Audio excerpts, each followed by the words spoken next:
to order a regular meeting of the Board of Education, August 21st, 2018 at 7 o'clock p.m. Kathy, could you please call the roll?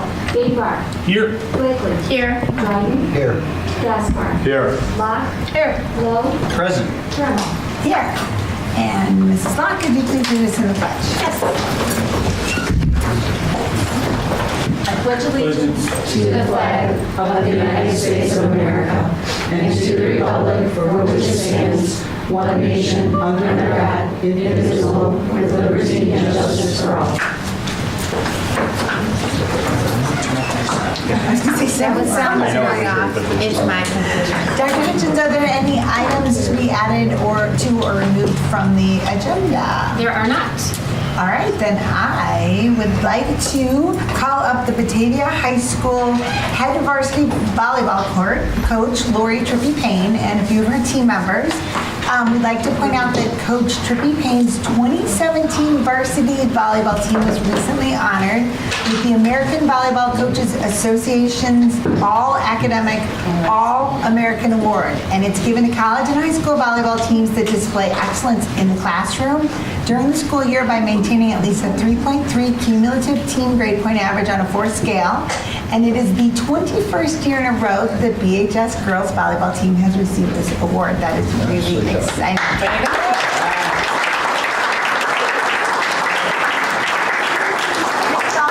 Because Maddie Boyer is here, right? Yes, sir. All right, and she is our BPS 101 Pride host on Twitter this week, so we've already seen some of your tweets.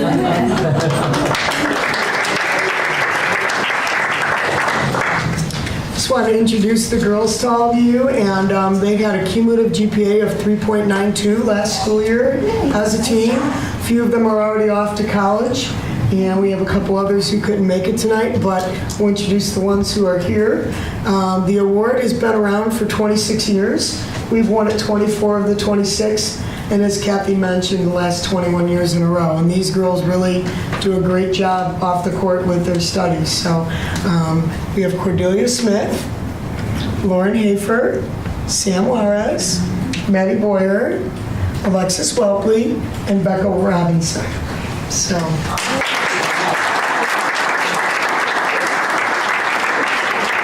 And thank you for recognizing the girls for this accomplishment. They're very proud of it as well. Thank you. We are very proud of you. Thank you. All right, congratulations. Congratulations. Thank you. Good job, Coach. All right, the next item on our agenda is our public comment section. We ask that if people are going to address the board, that they come up to the table, limit their comments to 3 minutes. We do ask for you to give us your complete identification. We keep records of that, and we'll call you up in the order that you arrived. So I'd first like to invite Mr. Dignity to join us at the table.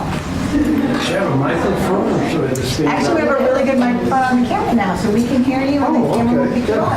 You're set to speak distinctly. All right. Carl Dinwiddie, 1156 Pine, Batavia. I'll talk about TIFs real quick. And Yvonne is on another meeting. And also a quick question on the levy. So I'll just read this. She wrote it out here real quick. Yvonne has been working on TIFs for many years and has consistently exposed the fact that TIFs actually redirect tax dollars from the schools, parks, and other taxing bodies without voter permission. TIFs literally steal money from our children and give it to developers and others the taxing body favors for a minimum of 23 years. The majority of TIFs have been failures. In Batavia, $10 million have been siphoned from our schools and parks and other taxing bodies by TIFs. The school district should have received approximately 2/3 of that $10 million. The use of TIFs is increasing exponentially across the state, and it is time for reform. has come to our attention, excuse me, that the school district is working with a group to reform TIFs, and we believe that if we join forces rather than continue our individual efforts, we could achieve a meaningful TIF reform quicker. That's from me, Don. For the levy, a couple of us have looked at the budget. We couldn't kind of break the code on some of the numbers. So tonight, either now or during the hearing or after the hearing, can you tell us what the levy is going to be, whether it's going to be levy all the way up to the CPI or something less if you have a number? We'd like to hear it. I'd like to hear it sometime tonight. That's it. All right. Okay, thank you.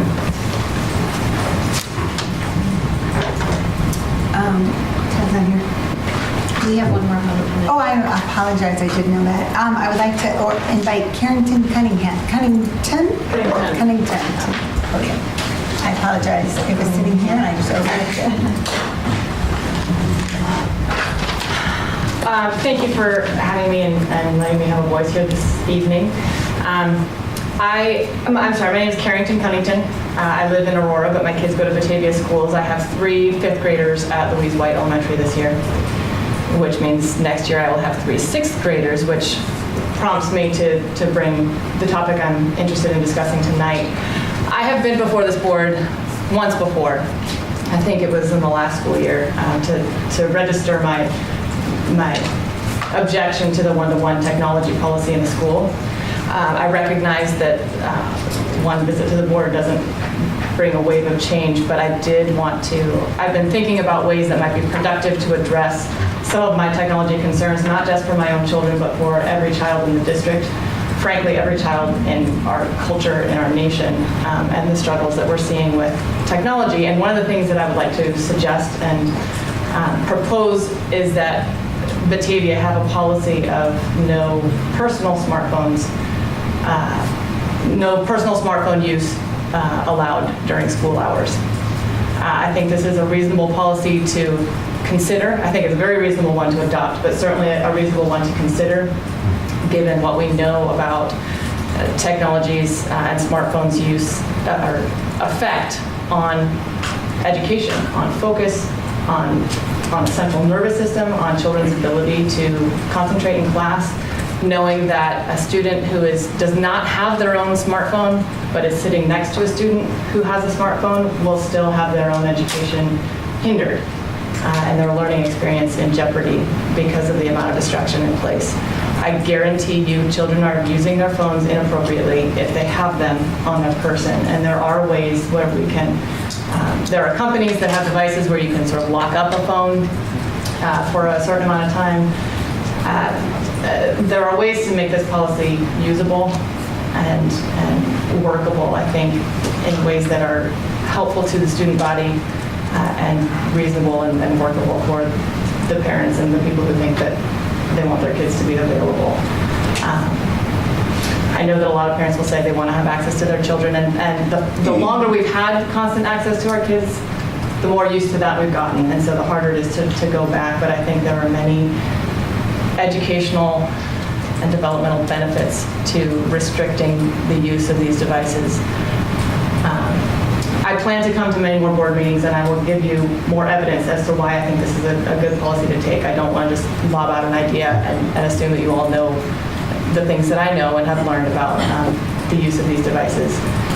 But I do know, for instance, that the country of France, just as a national policy, just did this very thing, making cell phones or smartphones not allowed, their use not allowed at schools because of the major detriment it is to our kids' development and education in just about every area of life, whether it's social, academic, psychological, emotional, behavioral, all sorts of things.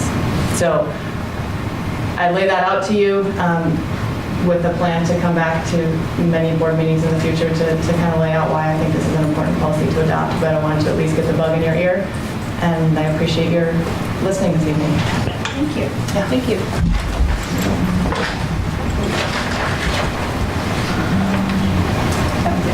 Yep. And then we do have one comment later for the public hearing. So, we remember. Yep. Okay, and Todd's on here. Then I will go to committee updates. We'll start down with Sue. Oh, you know, I forgot student ambassadors. There are partners. There are partners. Yes, Is that thank the you. partners? Yes. I can't remember. Sorry, guys. We have to wait till the end. Now you're getting me. Hey, tell us what's going on. So before school even started, Link Crew got busy at work on Sunday, and we had a 9-hour-long orientation to get ready for Frosh Fest, which is for, I assume everyone knows what Frosh Fest is. Yes, no.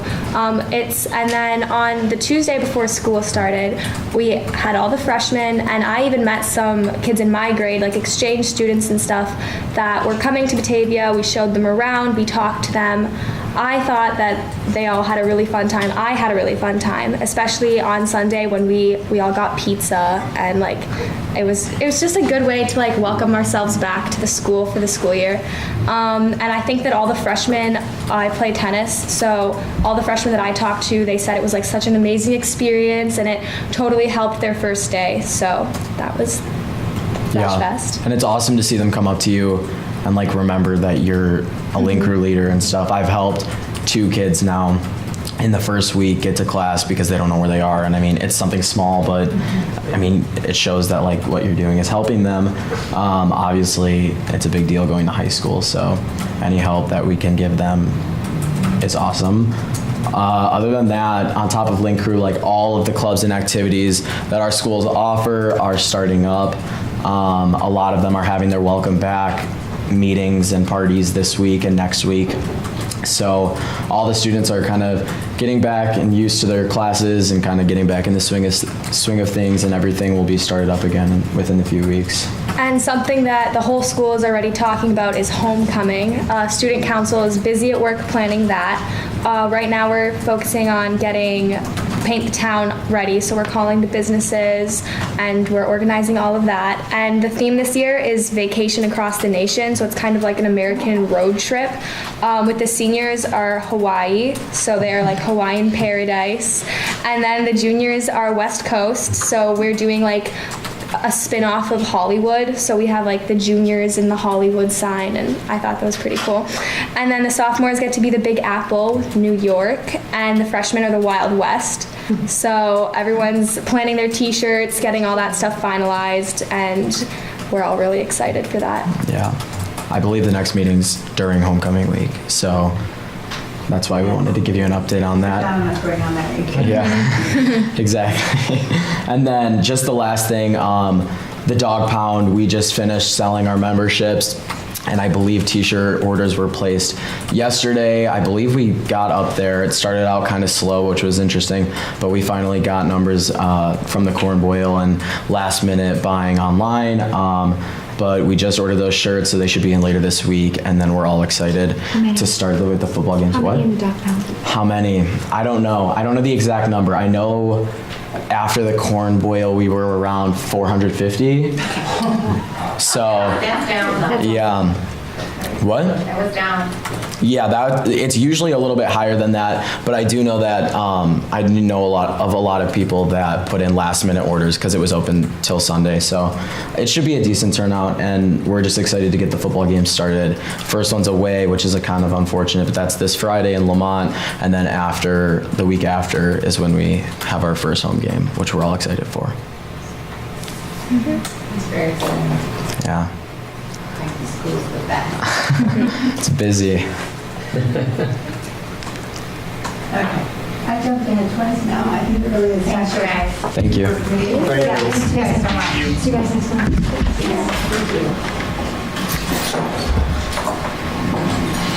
All right, but you got a heads up soon. That I was gonna Are we ready? First, yeah. Okay, I guess I will just talk about BP. John, are you going to handle Hall of Honor? No? Whatever. Whatever. I see what you say. I'm just going to talk about BP then. Talk about Bulldogs Unleashed. I think everybody's seen the dogs out and about in town. I hope people had fun over the summer, going around town, looking at all the dogs, getting their picture taken with them and everything.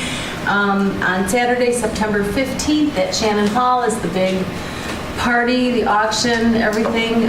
Doors open at 6, food served at 6:30.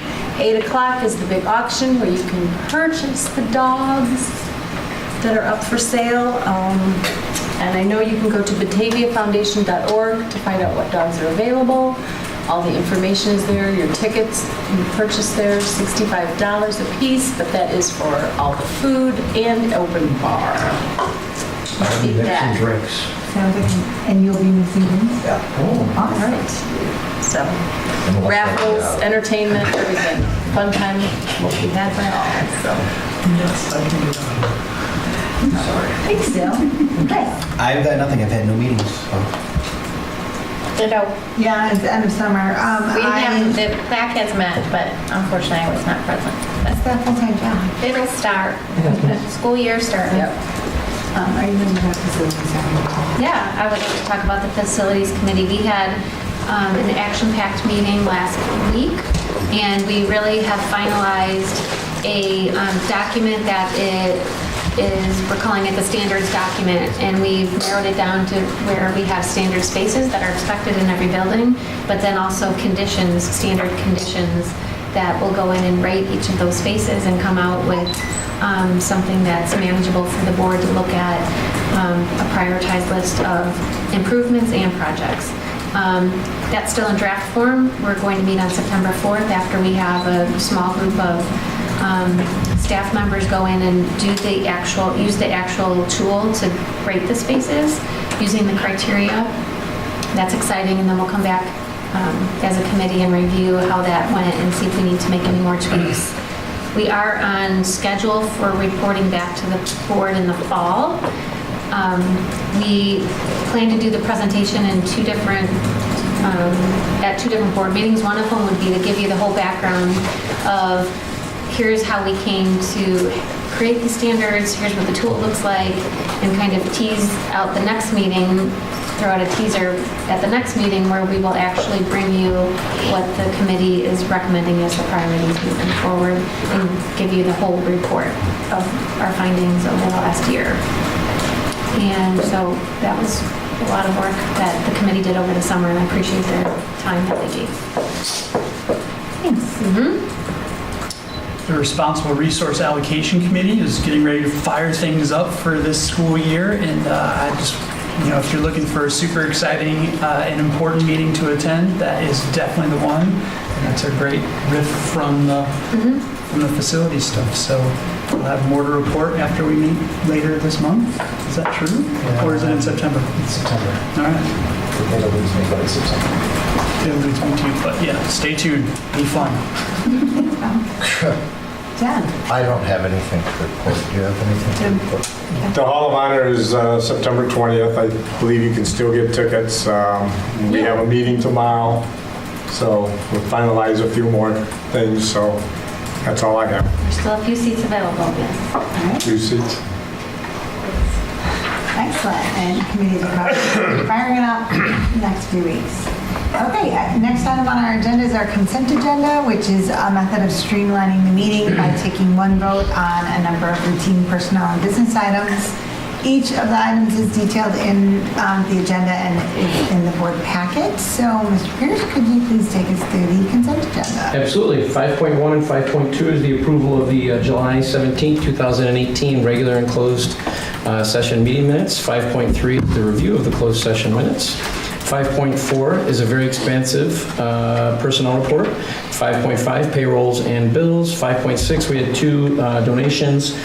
Chip in from Batavia donated over $10,000 to support SEL supports for our kids. And Beefy donated $5,000 to fund the touring season equipment.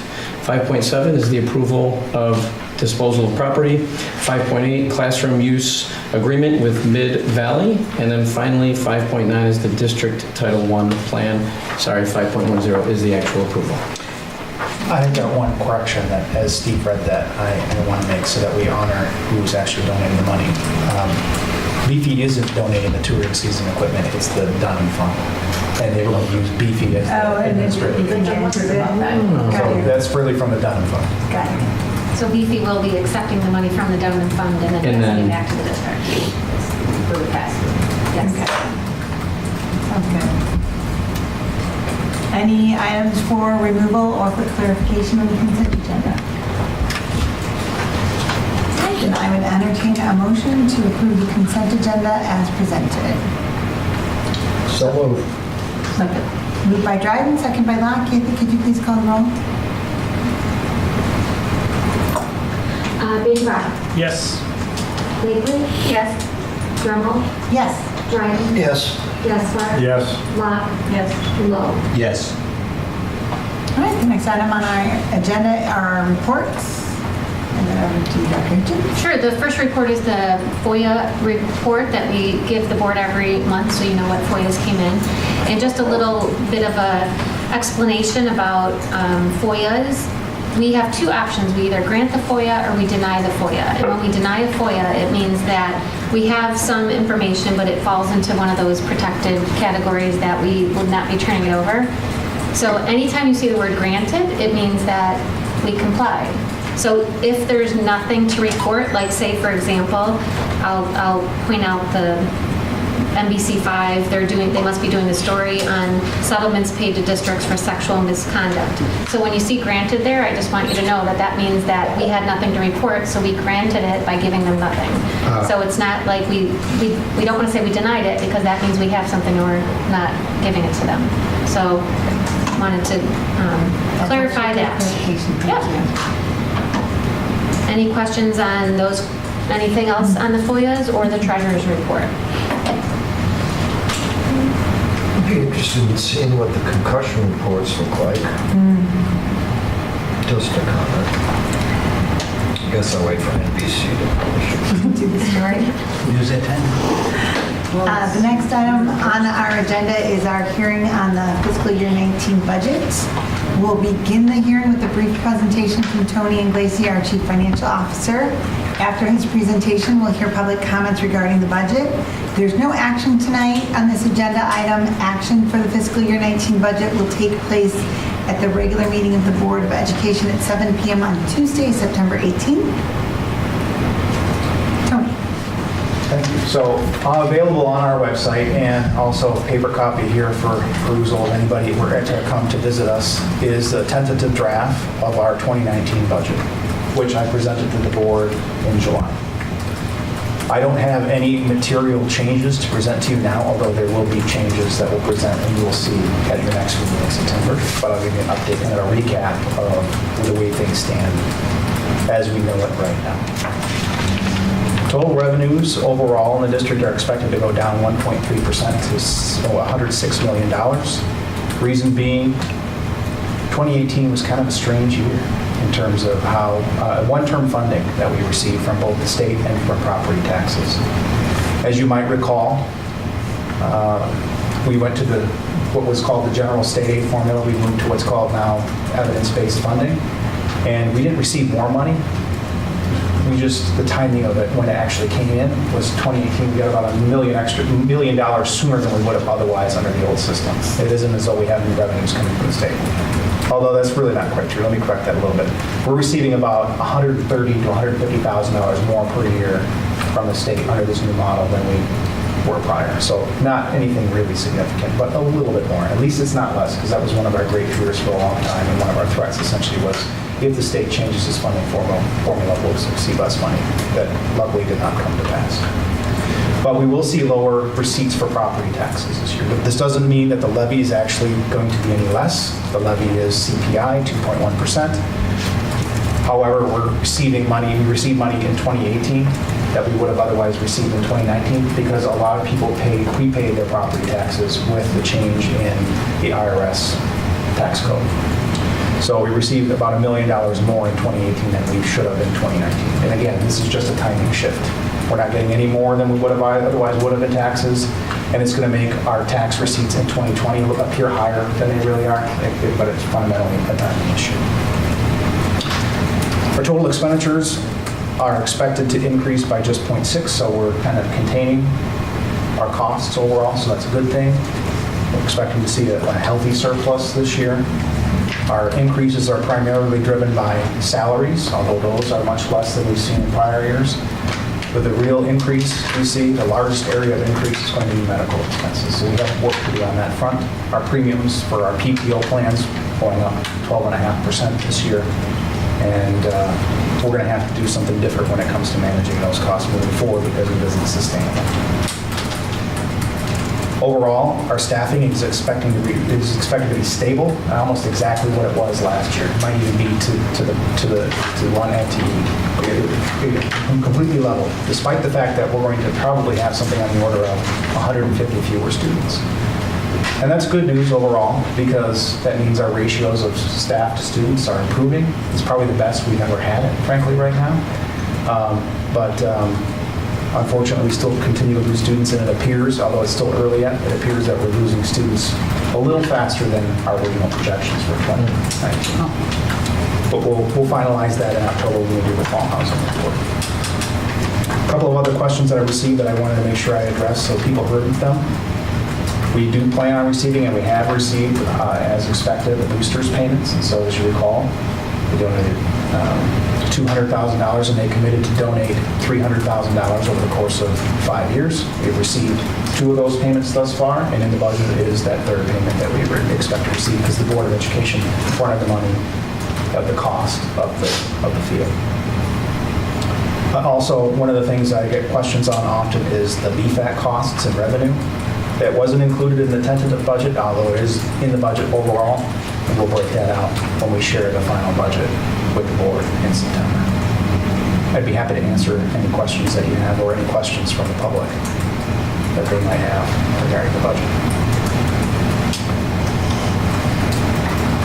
Everyone want to do the public comment? Yeah, I was going to say, no board member, nothing's changed, particularly for board members. So, Mr. Goodmoney, I know you had some questions for the public hearing, so did you want to address? We are ready.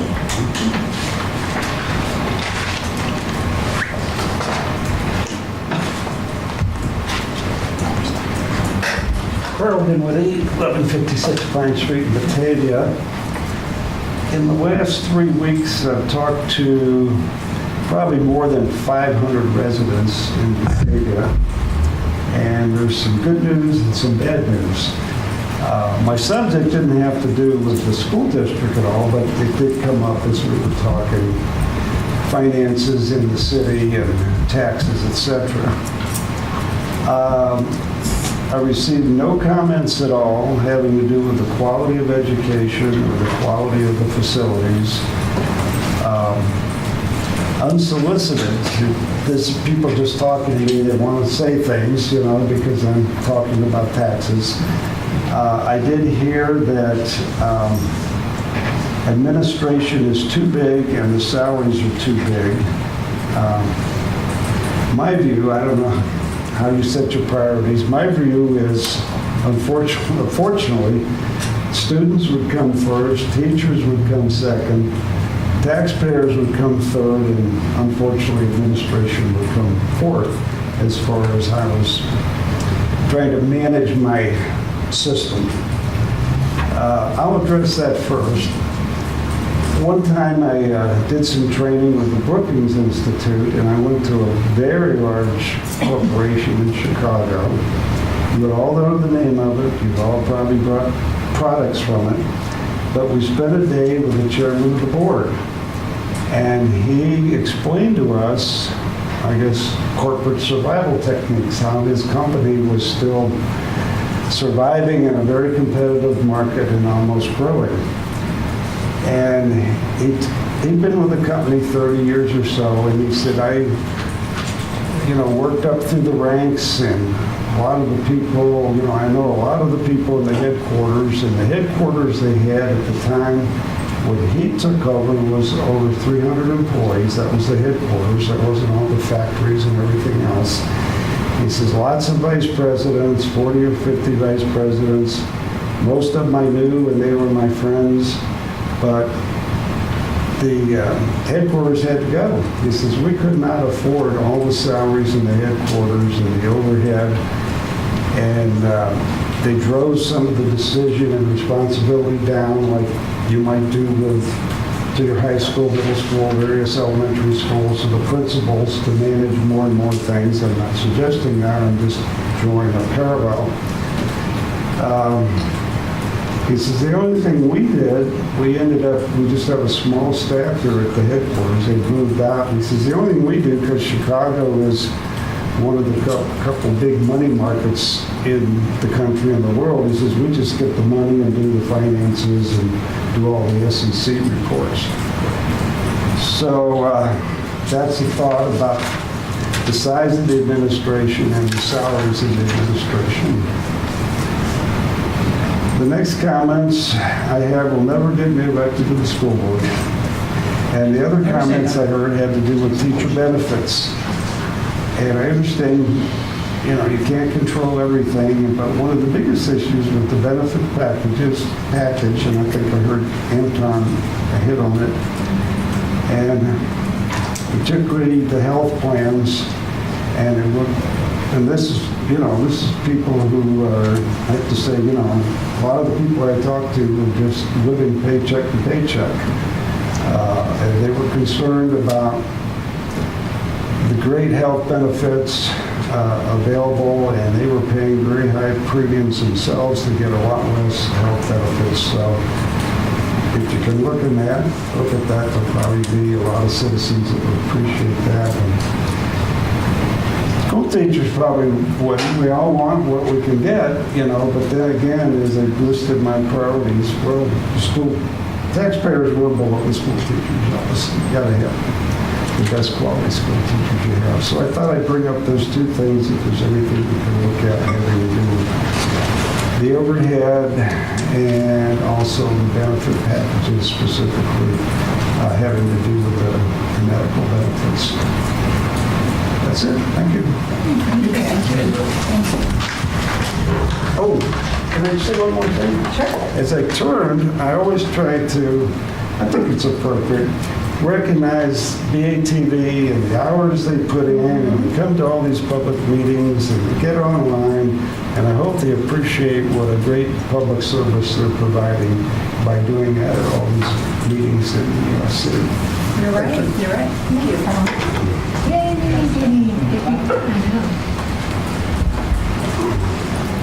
All right. Tony, did you have any final comments? No? So more detail to come, and Actually, I do have one final comment that is kind of germane to Carl's comment, is that we will have 2 fewer administrators in the district in 2019 from 2018. But again, same FTE, because we're shifting those resources to supporting or directly supporting students. All right. So more detail on the budget to come, and we'll be going on Tuesday, September 18th. All right, the last item is our first reading for various policies. Dr. Hitchens. Sure. These policies came as came in the form of a press update in the early summer, and there's 4 policies that you could see for the public, and then we do have one that I put under executive comment. Let's look at the 4 public ones, though. 2 of them are procedures, which the board doesn't vote, but we do want you to see those procedures before we enact them. So this would be your opportunity to talk about those procedures. The first is, again, this was from press, and they updated it so that if we did want to engage in a process to look for new architects, the way the policy is written, we need to mail all of the interested parties our request for proposals and a request for qualifications. And just to modernize that, we would put it on our website. I think the procedure now has a few different options, and we can choose any or all of them. Mail, old-timey mail, website, newspaper. Old-timey mail. Old-timey mail. Or email. That's the difference between, I got some old-timey meals sitting right down there. Pony Express. right. Then the next policy is accounting and audits. And the Grant Accountability and Transparency Act I forgot an accountability word there, is that they oversee all of our grants, and they want to see every district to have a policy that specifically addresses waste and abuse, fraud, waste, and abuse. And we have all those procedures in place, but we didn't have the wording the way that they liked the wording, and none of the districts really did. So Press wrote this policy, they rewrote the policy to include fraud and waste, and then they wrote a procedure about it as well, which is really what we're already doing.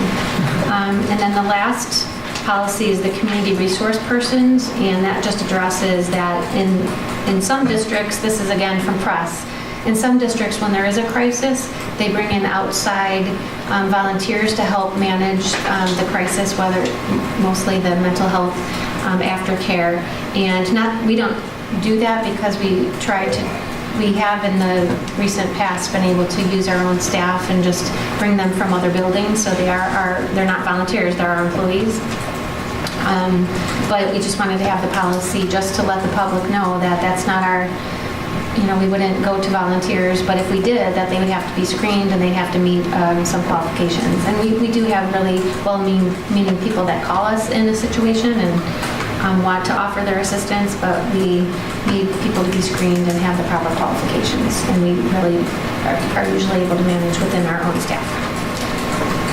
And then there is another procedure that really is an update on the procedures that Steve would use if he was investigating an internal harassment complaint, but we didn't need to make those procedures public because that is an internal procedure that he would follow. And this was new. Yes, it's new to us. We never adopted the procedure. I think it's always something Steve has used, but we didn't have it in our policy. We just like to have everything in the manual. So they did make some updates, and I thought that was a good idea to add it to our policy manual. Are we talking about 5? You can talk about anything right now. No, I just, what you... The one you're Yes. referencing, yeah, Yes. 5.20. Something we've been doing. So it's the procedure Steve would use to investigate a harassment complaint, and it includes sample questions, and we don't necessarily need that getting out open to the public.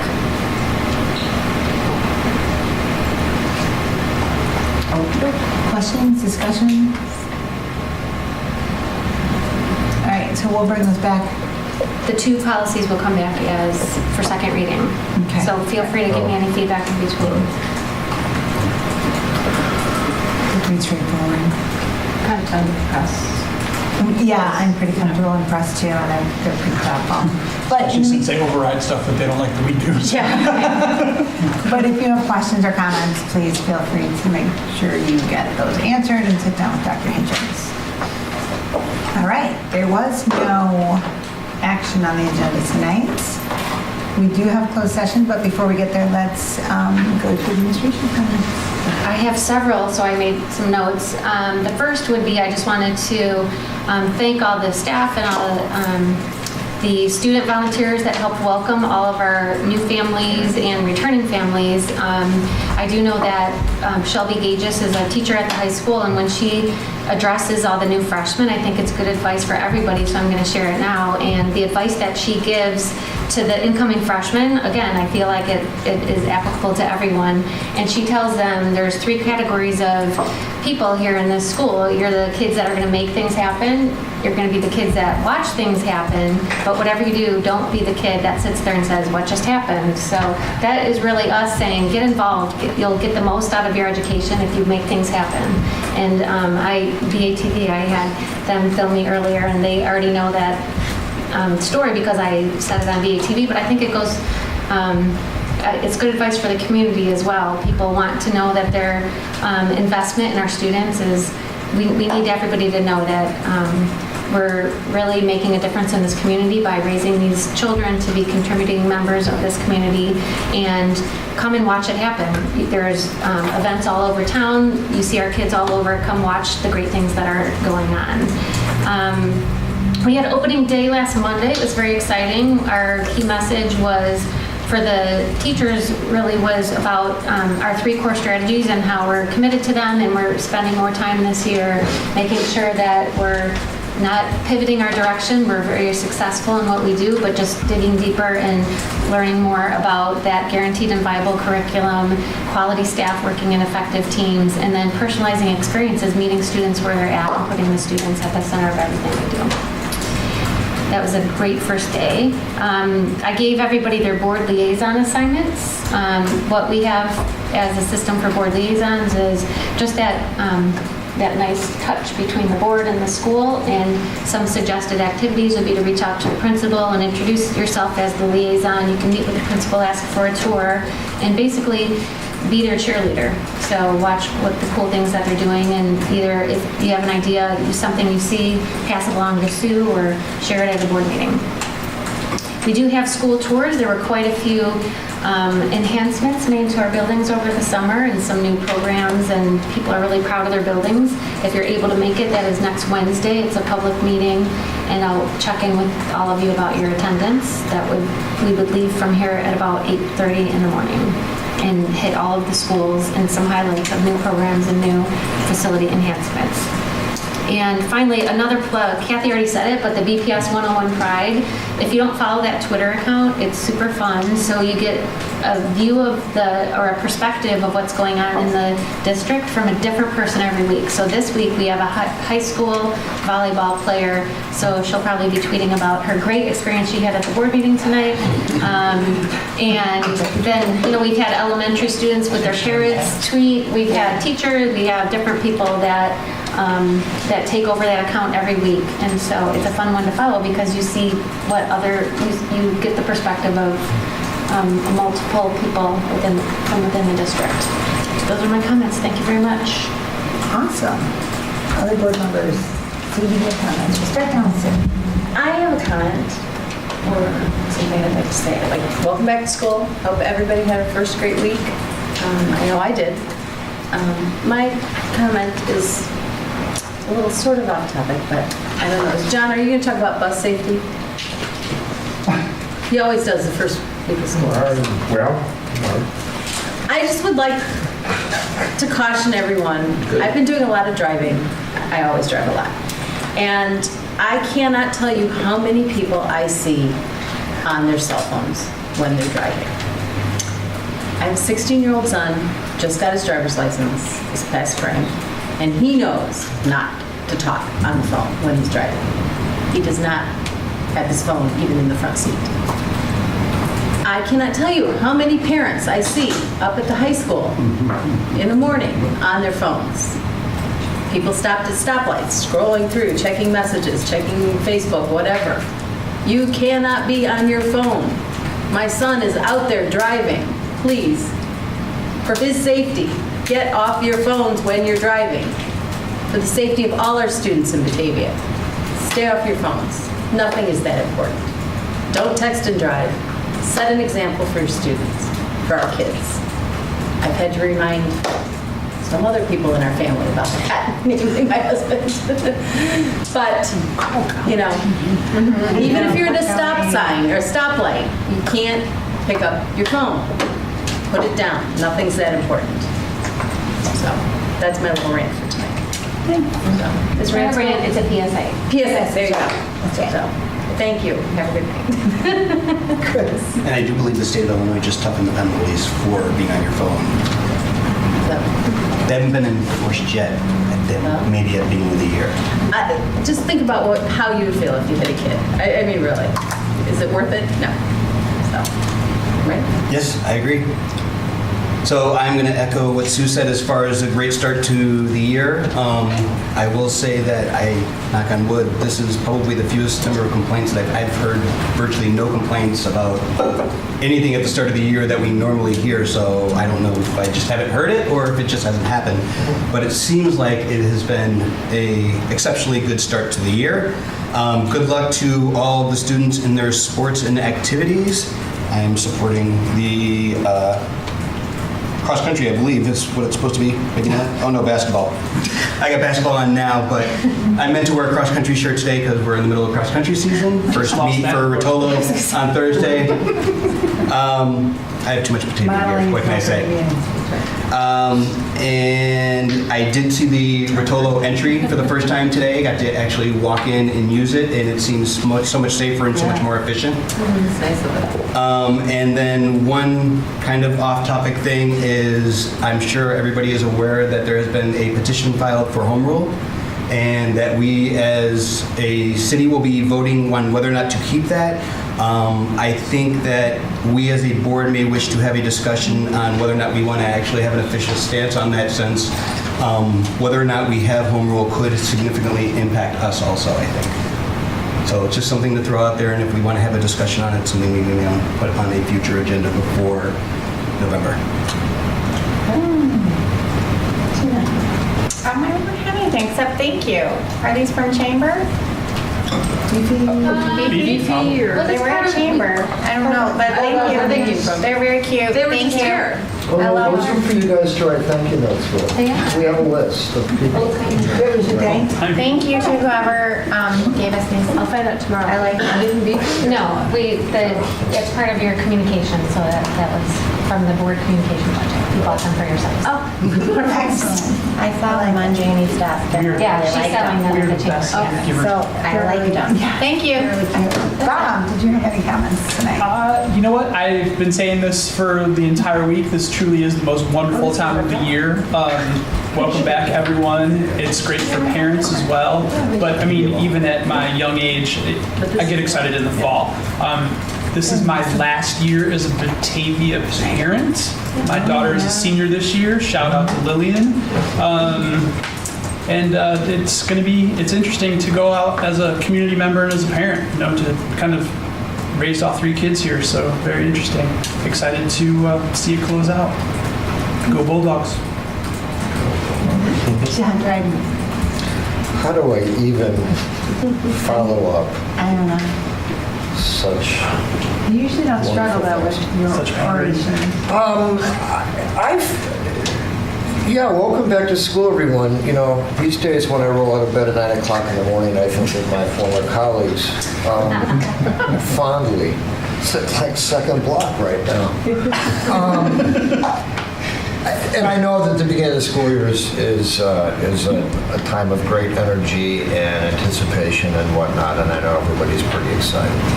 I've spent my summer now with my wife vending hot dogs here in town and other places, and we are engaged now more than we ever have been in community events. Pretty much every event happening, we're there somewhere, and we have found it to be quite fun. I'm beginning to appreciate this town in a way I never have before. Just engaging with it, with different people, with different angles, doing different stuff. So my summer is my busiest time, and I'm looking forward to having that close down a bit and engaging a bit more with insurance and stipends and all kinds of much more exciting things. That's all I have to say. John, on to you. I just wanted to thank everybody here at RJAC and all the administrators for doing the jobs over the summer and getting everything in place and ready to go. And I wanted to thank our teachers for doing any professional development and getting their classes and their teams ready for the start of a new year. Also wanted to thank the maintenance crew for all their hard work of getting a lot done this summer. When I was in town for some of the summer, I go around and just see different things all apart. I was wondering if some of it would get done, but it did. So it was well worth it. I was at Louise White for the bell ringing, which was always fun. Maybe they woke John up. Maybe with all those ringers going on. I'd like to thank our speakers today who came and talked to us. It's always informative what everybody has to say. And I just hope that everybody has a good year. And with regards to the bus safety, it's just common sense. I mean, just be safe around. The kids are getting off, and a lot of times they don't pay attention. So that's where you've just got to be careful. It's just, they don't realize it, but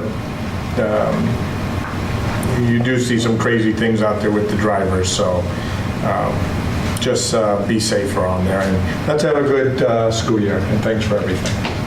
Thanks, John. I would just take a moment to echo, this is the best time of the year. I agree with Bob. I always loved school as a kid. I have more reasons to love it as an adult. Was there for opening day. It was amazing, super positive. Dr. Hitchens put together an amazing program. I think you worked with, I was going to say, with a great team, but you're the face of it. If it's bad, we blame you. So if it's good, we'll thank you. Glad you liked it. So I'm just really excited to start another school year. We do have closed session tonight, so we'll move on to that, but there is no action tonight after our closed session. So we will move on to that.